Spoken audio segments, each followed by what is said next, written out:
Well, good evening, everyone. Well, actually, I should say good afternoon. I appreciate everyone coming out this afternoon for our presentation by Frank Bain of the McMahon Group. The club engaged the McMahon Group back in November, December 2011 to help guide us through the process of putting together a long-term plan to improve our facilities, our marketing, and our offerings at Panther Creek Country Club.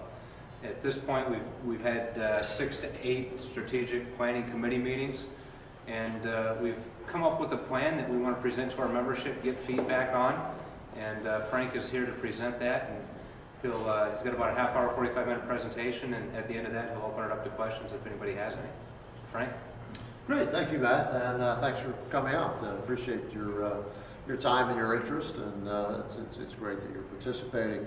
You know, we say on the screen here, a preliminary master plan and potential improvement program. Those words are intentional, preliminary and potential. The plan has been developed by the committee, but they're in this, basic infancy stage until we get more eyeballs on it and get some thoughts about it. Their job was to sort of frame the issues for you and think about what might be done here in the future. The members will now be engaged in the process of helping make it a final master plan, and if warranted, a specific and recommended improvement program. Our firm, called the McMahon Group, we're based in St. Louis, and we help clubs with strategic planning and long-range planning. We actually work only with member-owned private clubs, and we've been doing that for close to 30 years now. And you see some of the folks we've worked on there, including Illini Country Club here in town a number of years ago as they got started on this process, maybe about 10 years or so ago, and obviously many clubs in the Chicago area and St. Louis area, and many more. So we've had the opportunity to work with about 1,500 different clubs, really all around the world, certainly all around North America, and clubs of all sizes and types, but predominantly golf and country clubs throughout the country. And on a strategic planning basis, really trying to help them understand the market, the trends, what's happening in clubs, and what sort of club operation and facilities we need in the future, as well as the long-range planning aspect of that, the facility piece of it really. We want to execute certain strategies, do certain things. That has a bearing on our facilities and obviously the experience that we can offer to members. So we're going to take you through some of the things that the committee's been doing as their planning program, talk a little bit about the trends in clubs and the changing world of private clubs that are out there, and then review with you kind of the preliminary master plan and that potential initial plan. And just, as we say, we'll get into the question and answers at the conclusion of that. But as we look at the overall program, to mention the committee, the committee's job over the course of the past year was to really kind of put a framework together. Think about ideas, look at the external world, consider internally the club and its assets and those sorts of things. And as I put together that preliminary plan, everything we see here, and our intention this week is to get as many folks as we can to come out and see the presentation and begin to understand it. But all this information, the information that's in the presentation, will be sent to all members within about the next week or 10 days, all members, all classifications. And along with that will be a survey questionnaire that everybody will have the chance to answer. And the purpose of that is to get good feedback from the membership after they've had kind of a briefing and understand the information, so you can give us good thoughts and good direction about what to do. And then ultimately, as I say, then you could take the plan and have what we might call a final master plan. And as I say, really the top priority things, get them on a schedule to say, this is what we would like to do and implement. And if that's a significant capital project that requires a vote of the membership, move to that process. Over the years, we found this process of sort of planning, sort of checking and reviewing, critiquing the plan, and then coming back with modifications gets us the best plan and the best result.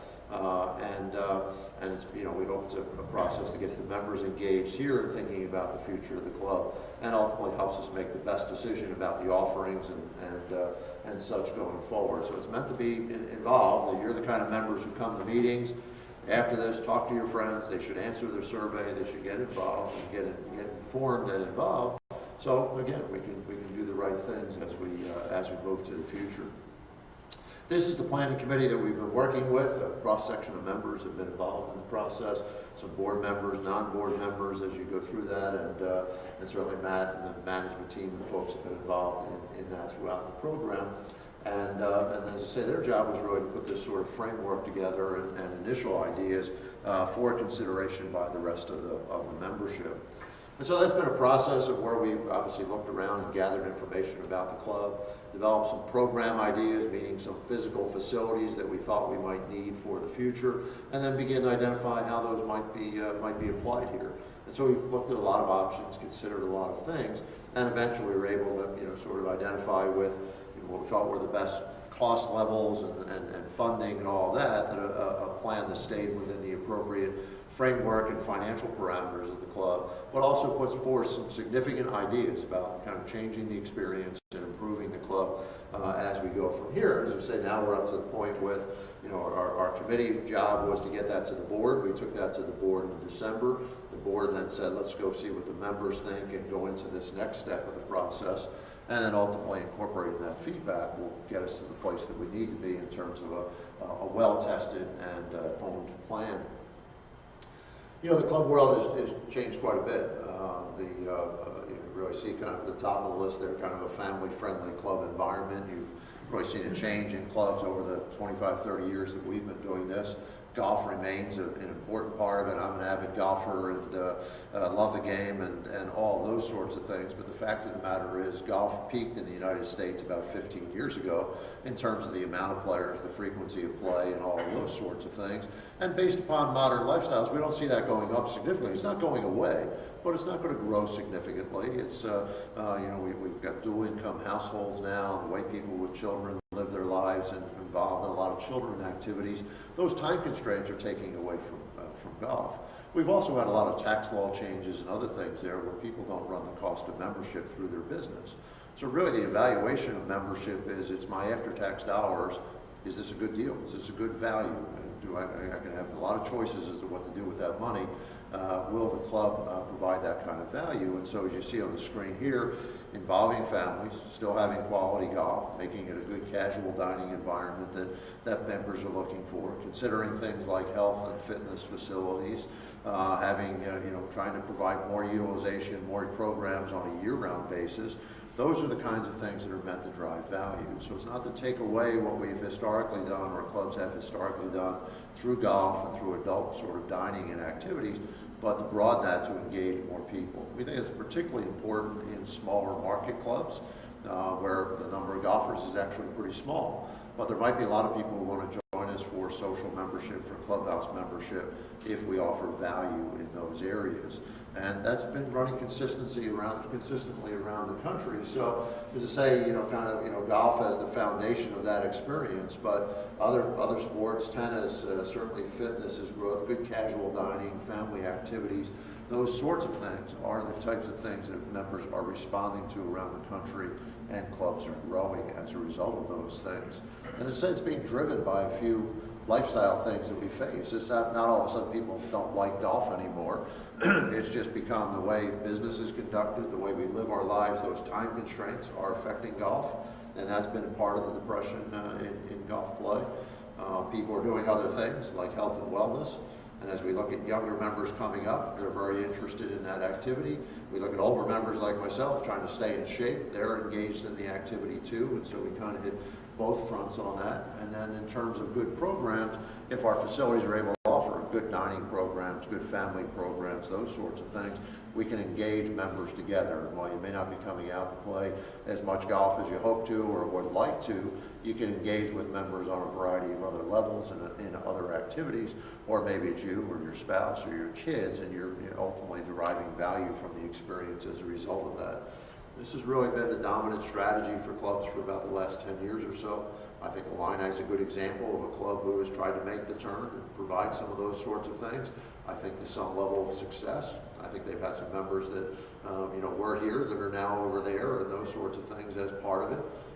And we're seeing that sort of battle for market share among clubs in all cities around the country, and trying to apply these sort of lifestyle initiatives and things like that. Forest Hills in St. Louis, a club like yours that once had the LPGA championship in St. Louis was played there.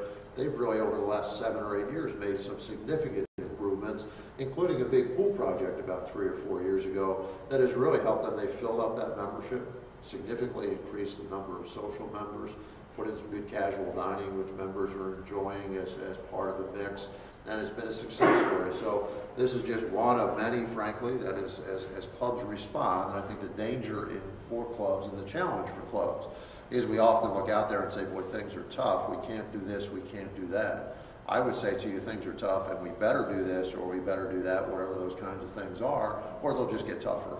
We're not immune to any of the business factors that we all face. When my business gets slow, we go out and market more. And I think when your business gets slow, you sort of do the same thing or come up with new ideas. It's the same thing in the club world. Those same kind of things apply. We often get a lot of pressure in the club world, however, about don't change or don't spend money.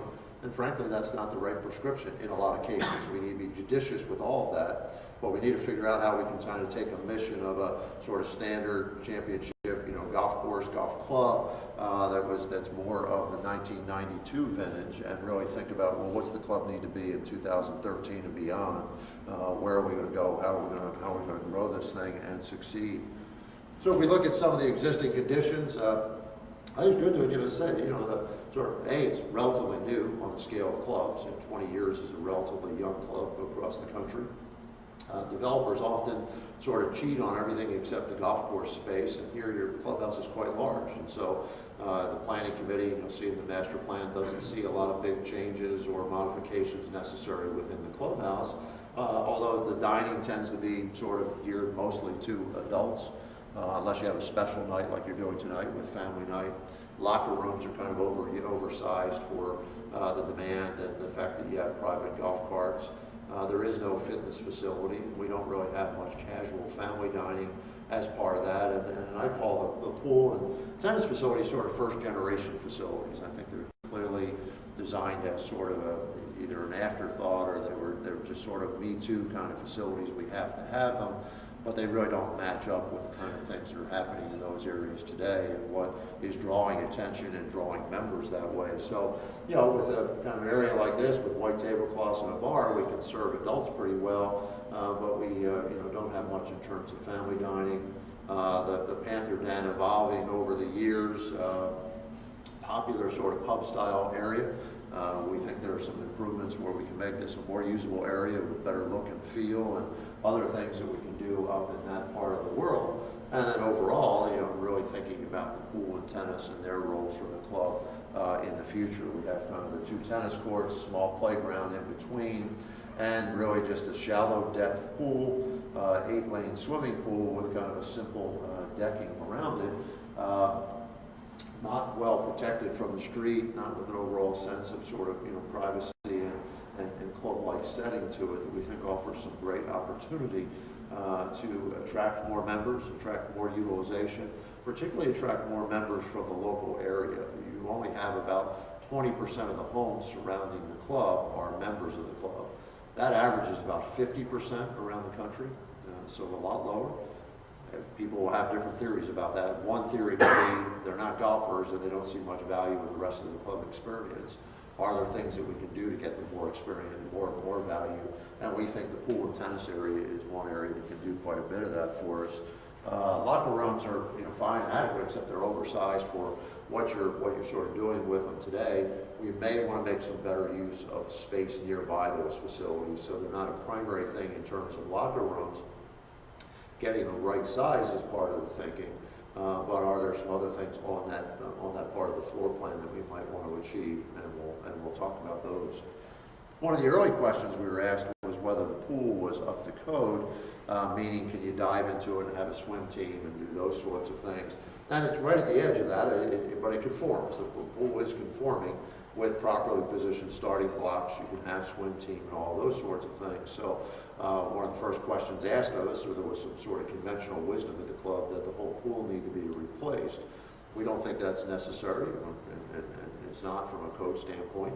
We think there are some opportunities to introduce some other water features over there that make that whole complex more usable than other just the swim team and lap swimming. But that's a big sort of savings, and it's something that, like I say, was kind of one of the first things that we were asked to look at, and we think it passed the test. And actually, again, thinking about your whole complex there, where there is some elbow room, we can increase space there, and even around the clubhouse and all that. You know, because we're out here, because we're new, you have that sort of space, and a lot of our clients are very space constrained, and so it's great that we can do those kinds of things here. So we're going to take you through two things then. One is the master plan, thinking about the pool and tennis area that we just talked about, and the clubhouse. We're not golf course architects, and so that's not part of our domain, and so we don't have anything you know, out in that area. And then after we go through the master plan, we'll come back and talk about the committee's recommendation that says, okay, out of that big plan, we think that this is the first path forward, something we might do in the next year or two. And so as we, you know, come up the drive and up Panther Creek Drive and into the your clubhouse right here on the plan, as I say, a lot of space, good, you know, sort of parking areas, and the swim tennis complex that we looked at earlier over in this location. As I say, not really well screened from the street. You know, I think that would add an element to it if we could do more of that. And but overall, we come in a nice circle drive and have a couple of wings of the clubhouse for different levels of utilization and multi-levels that you can do different things on.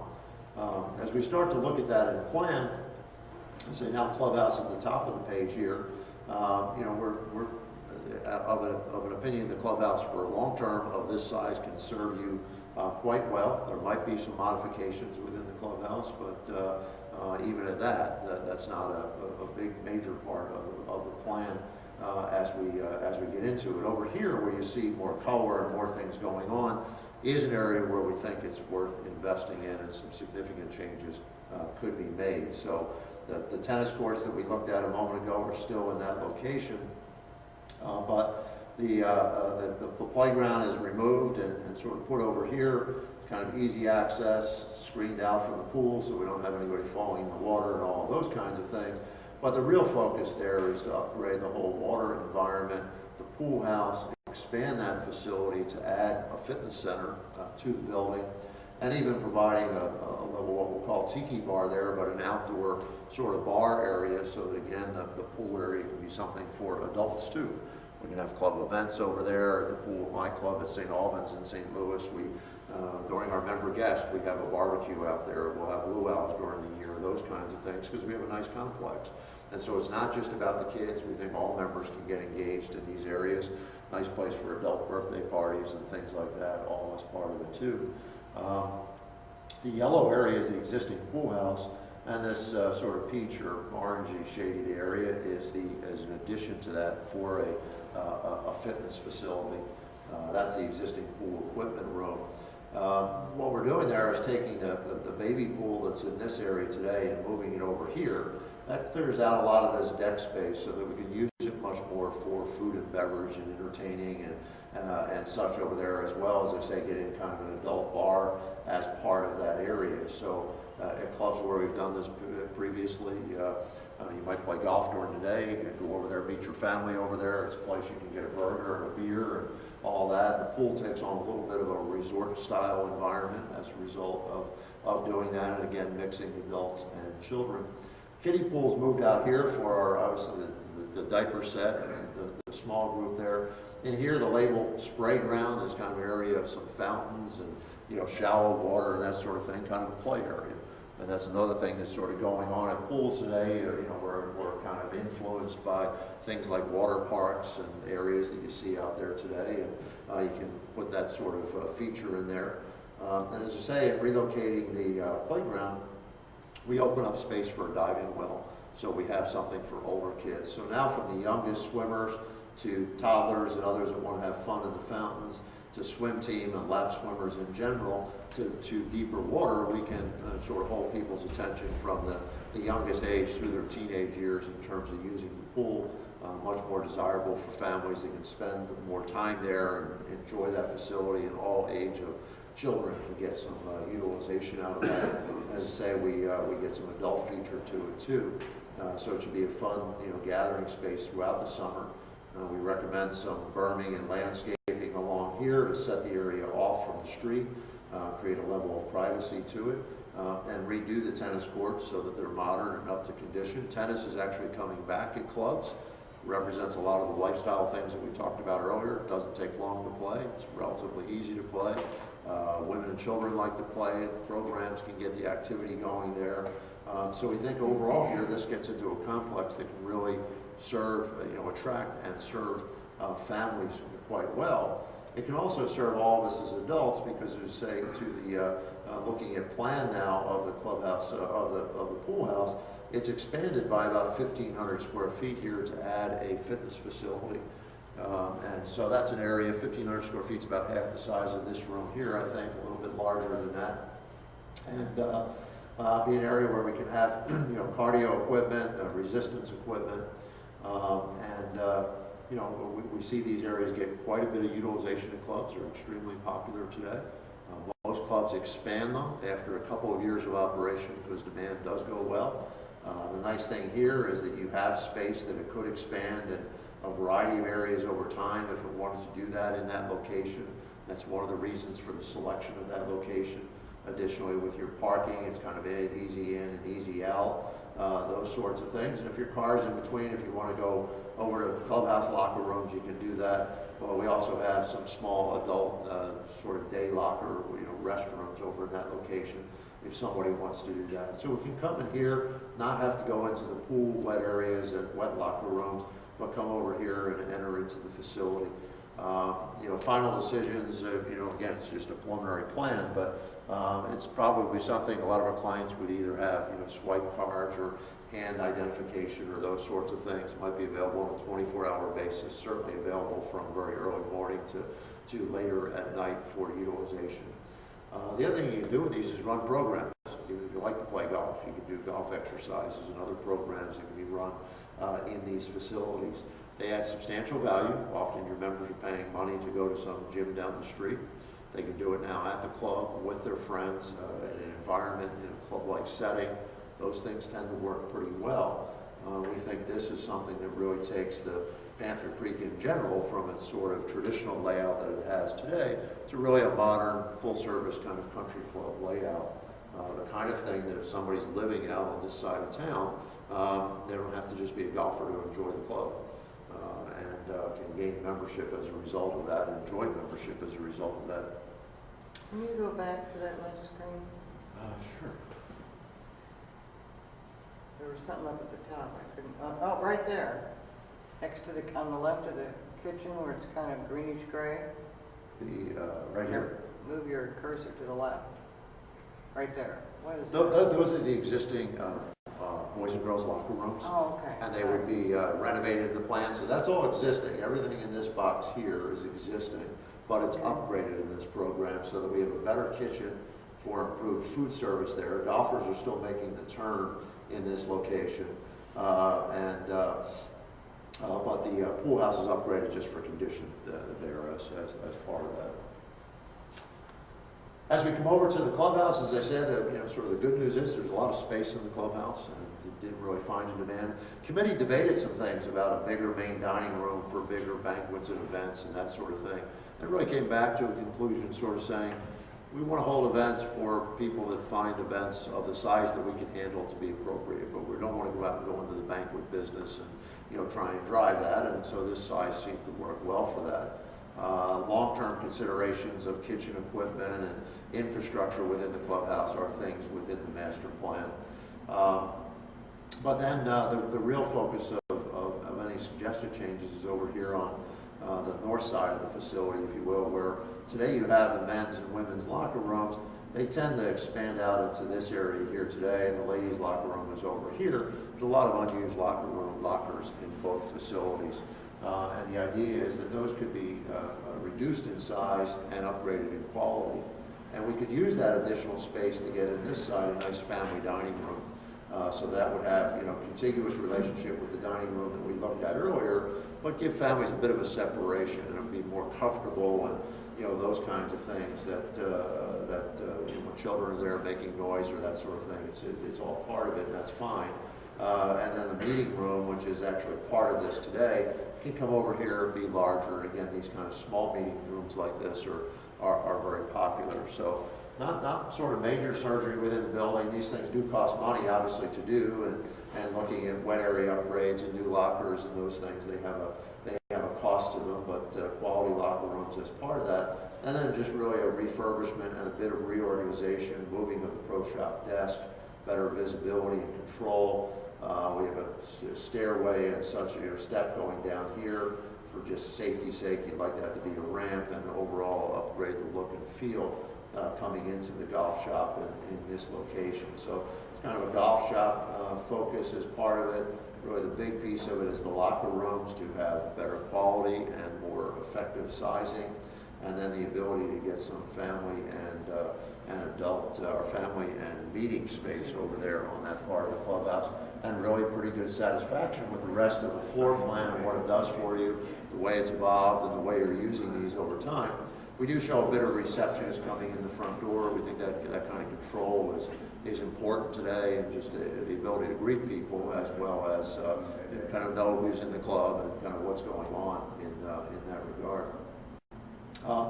The other piece of it, I'm sorry, was just the upper level of the Panther Dens. That's evolved over the years from sort of a lounge library, I guess, as its origin filled in to sort of take on the sort of the bar and after golf activity, and then further augmented with the addition of the deck. We just see a refurbishment interior there, tying out to the deck to give that the real adult pubby, sort of drop-in casual place before and after golf. Those kinds of things there. It's popular now. We just think a plan to look at the fit and finish of that space and make sure it's a good pub and attractive environment would really help that, and again would help our golf community and our adults as they have kind of a fun place to go to, watch a game, be part of that sort of environment would all be something that's happening there. So as I say, all of these things, these plans and other images will be sent to you in the next week or so to think about, and it's a preliminary long-term roadmap. And so the group has looked at that concept. The choice of what to do about it, we'll have a couple questions for you. Right, first is sort of, is that the right plan? And then secondly, what's the priority of things within the plan? And there are a lot of options about that. Small, medium, and large. Obviously, all different size sorts of things can come out of that. We did feel it was the responsibility of the committee to put something on the table for the members to consider as the group has talked about this and tried to spend some time thinking about clubs in general and Panther Creek in specific, what they might do with that. Again, that'll be another thing that you'll be asked to weigh in on. Are those good ideas? And we're going to look at those in a minute. But are those sort of the right suggestions and the right kind of programs that we might want to do?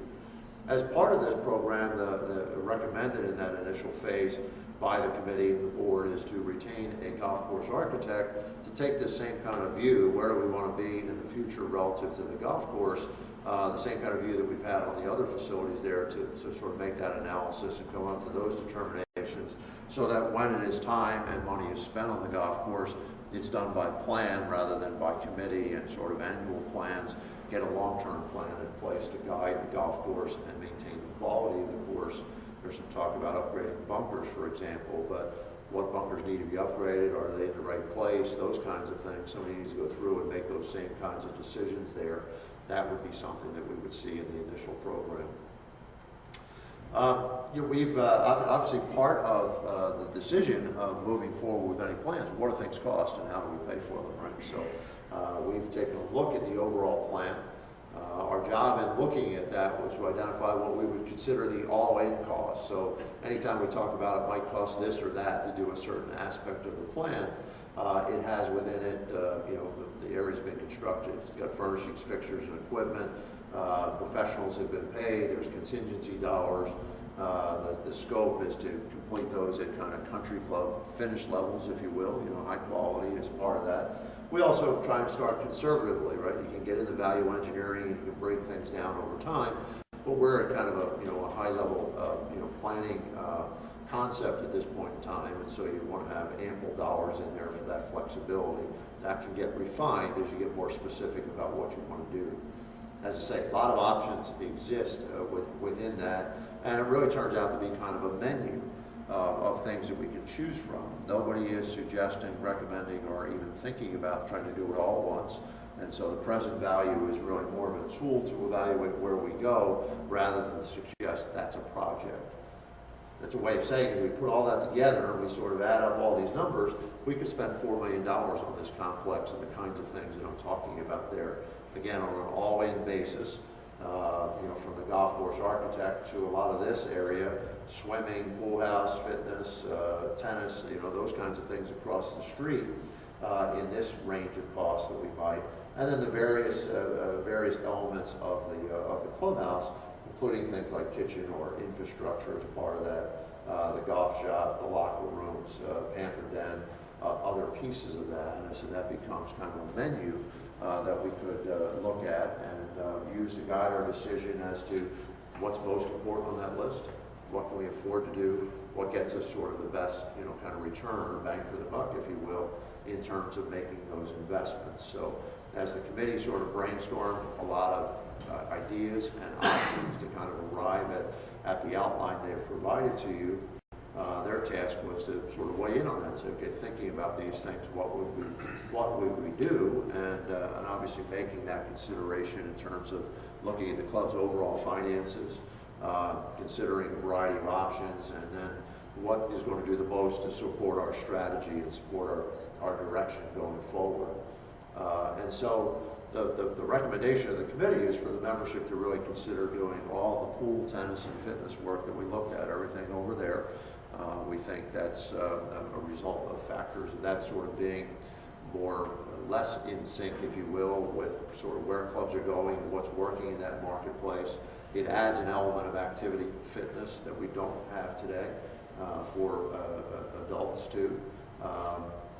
And renovation of the Panther Den, because the pub and the outdoor deck and all that could work together quite well and be a pop, a good casual space for you with the upgrade within that facility. So you've seen these diagrams. It's really the focus primarily over here at pool and tennis. All the elements that we talked about remain in that initial plan. So all the same reasons and everything that we've just talked about. We think that the area ultimately can have a lot more excitement and energy than it has today. It can be better, protected from the street. It can have different levels of swim and water as part of that. We can upgrade this building in terms of its finish and appeal, and we can add to it to create a fitness center that will have activity and start to have a lot of members utilize that facility and participate more in the club. And again, position us, we think, to attract more golfers overall who continue to enjoy the golf, but members overall who enjoy all different aspects of the club. As I say, fitness is growing in clubs. It's been very popular, and generally you find after kind of casual dining and golf, it tends to be the next most important activity. Has a lot of demographic appeal. We see our youngest members to our oldest members using the facility. Members often live very close by the club, so it's very convenient for them to utilize it. And it is something that's really adding value. We don't need to belong to another gym. And all under that mindset of kind of a one-stop shop club, it kind of fits that today as the new addition and a growing aspect of the business. The other piece of it, as I said, was to upgrade the Panther Den. Really, footprint remains largely the same, but really looking at furnishings and overall decor, bar top, chairs, other things that are in there as part of that facility upgrade.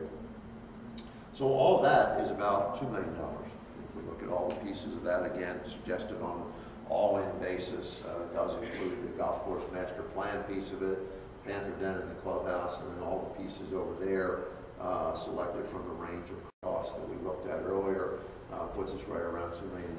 Within that would be about 15% of contingency dollars. So you would hope with some value engineering, you can kind of engineer that down as you get more specific and more determination on doing it. But that's kind of an initial sort of high-level cost of that would take to do that kind of work. How would we pay for that? Obviously, is a key question on everybody's mind. Currently, the club has $1.1 million in debt, as we're showing here, and collects about $10,000 a month through the capital assessment fee.